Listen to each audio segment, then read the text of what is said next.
Je suis Henri de Bourbon, né à Pau, le 13 décembre 1553. Connu sous le nom d'Henri IV, j'ai régné sur la France de 1589 à 1610. Mon ascension au trône fut marquée par les tumultes des guerres de religion qui divisèrent notre nation. Protestants et catholiques se sont déchirés, et c'est dans ce contexte que j'ai été appelé à gouverner, initialement en tant que protestant. Jeune roi de Navarre, élevé dans la foi réformée, je fus forcé de naviguer dans les eaux troubles des alliances et des trahisons. Ma mère, Jeanne d'Albret, fervente protestante, imprégna ma jeunesse de principes rigoureux, me préparant à affronter les défis à venir. À sa mort en 1572, je devins le leader naturel des Huguenots. Mon mariage en 1572 avec Marguerite de Valois, sœur du roi catholique Charles IX, avait pour but de sceller la paix entre les deux camps.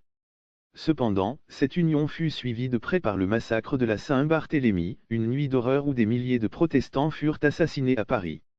Contraint de renoncer temporairement à ma foi pour sauver ma vie, j'ai vécu plusieurs années sous surveillance étroite à la cour de France. En 1589, à la mort du roi Henri II, assassiné sans héritier direct, la couronne de France me revint de droit. Mon accession au trône ne fut pas sans opposition, les Ligueurs, un parti catholique extrémiste, refusaient d'accepter un roi protestant. J'ai mené plusieurs campagnes militaires pour sécuriser ma position, culminant avec la victoire à la bataille d'Ivry en 1590, où j'ai déclaré « Ralliez-vous à mon panache blanc, vous le trouverez toujours au chemin de l'honneur et de la victoire ».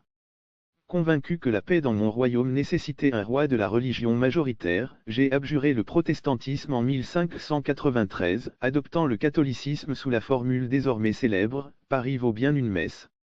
Cette conversion me permit de consolider mon pouvoir et d'être finalement couronné à la cathédrale de Chartres en 1594.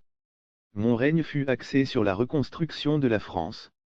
L'édit de Nantes, signé en 1598, accorda une liberté de culte limitée aux protestants et tenta de mettre un terme aux conflits religieux qui avaient saigné le pays.